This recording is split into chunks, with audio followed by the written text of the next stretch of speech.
Alright, g'day everyone, and welcome to this stereo install in my Hilux.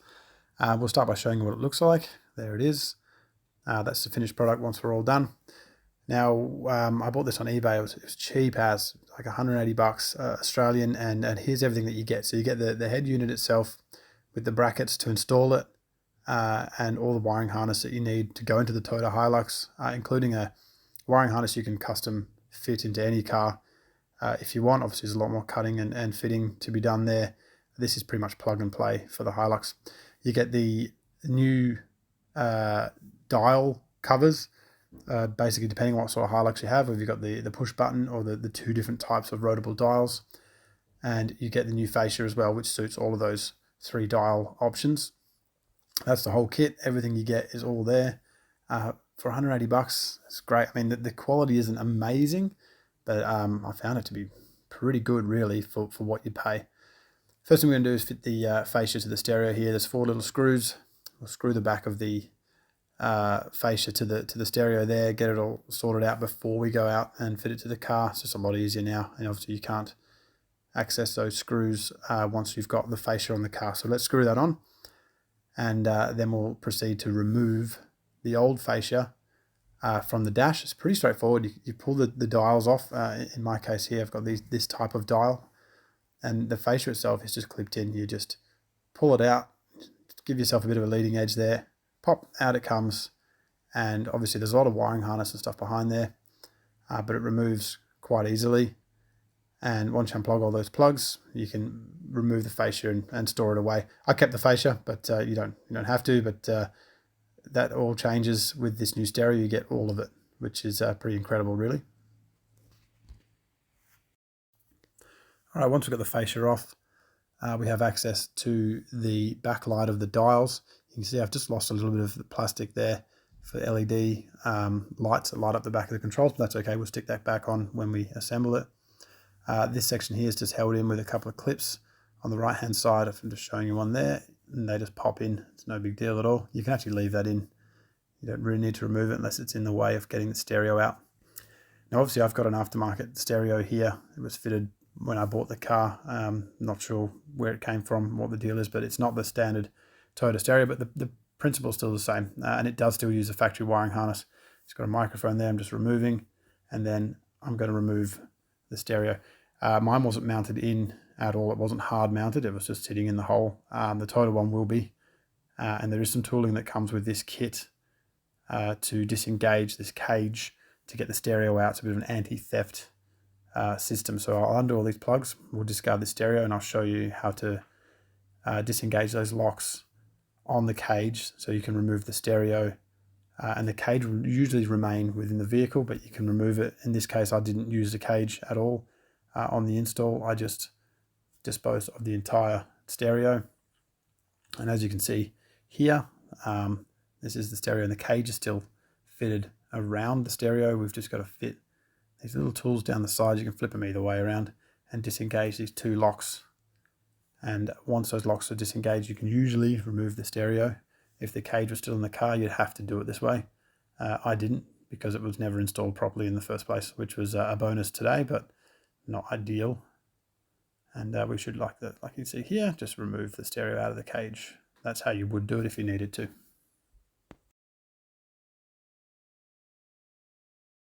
All right, so I'm going to take this opportunity to clean all the red dirt out of my Hilux. There's a lot of red dirt sitting in there. It's been around Australia a lot, and it's probably been in a mine site or 2 before I had it. These 2 harnesses you get with the kit, they're both for USB connectivity, so you need to put them somewhere you can connect. This is the main power harness here. It's got a lot of different plugs associated with it, and this other one is also the same, but it has the option for you to fit your own plug to any vehicle. I'm not going to use that one. This one's if you have an amplifier, subwoofer, all that sort of surround sound jargon. This one here is your GPS unit for using maps on the screen if you want to do that, or you can use it off your phone. It still works just as good. This little one here is for your reverse camera. There's also another reverse wire on the main power harness. So what we're going to do is fit the harness to the Hilux factory harness, and it's designed to fit. There's 2 plugs that we need to plug into the main harness on my model Hilux. There's a couple more plugs if you have a fancier model, no doubt. You can't get it wrong. There's only 2 plugs that'll fit, and they only fit one way. There's no getting it wrong here. If your factory harness is there, it'll plug in. I'm just going to plug it into the stereo here, and let's just make sure that the head unit actually works and everything that should be powered is from the factory harness. So let's plug it in, and I'll turn the key on here.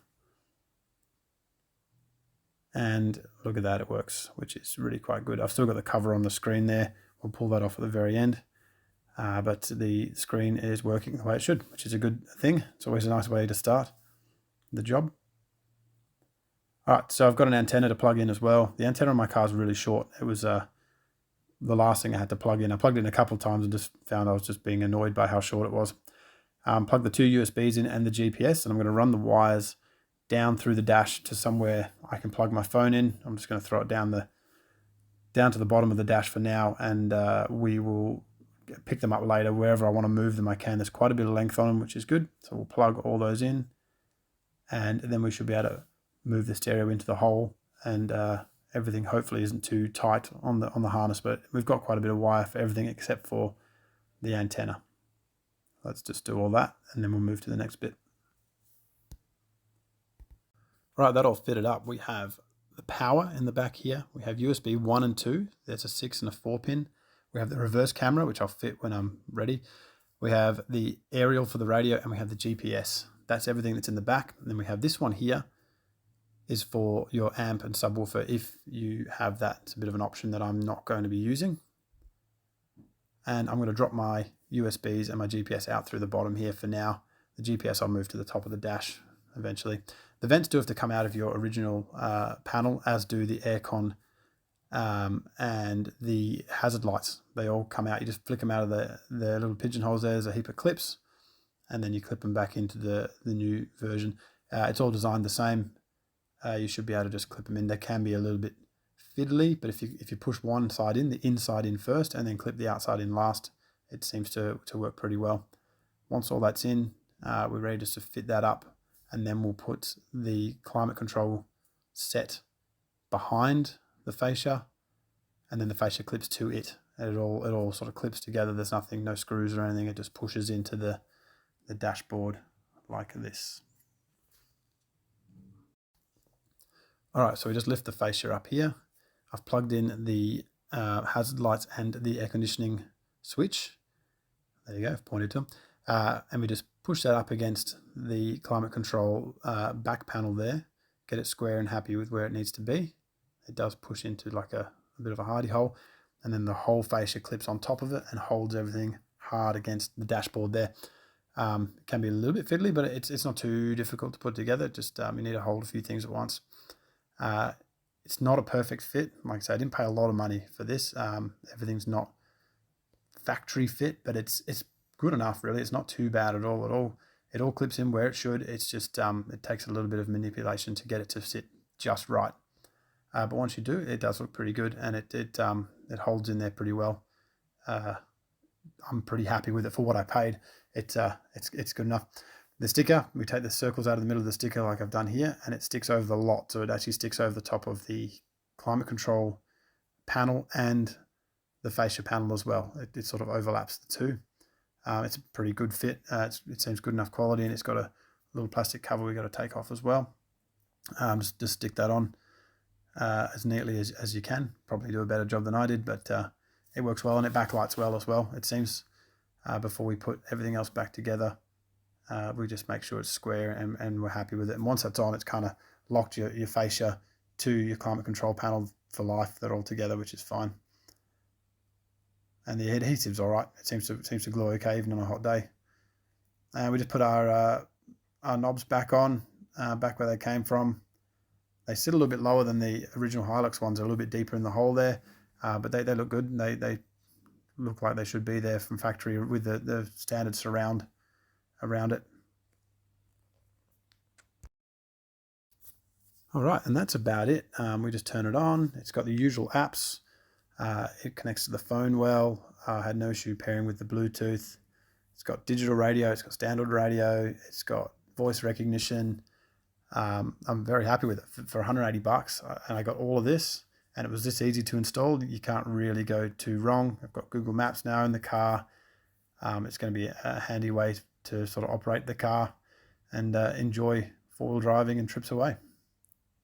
Thanks for watching.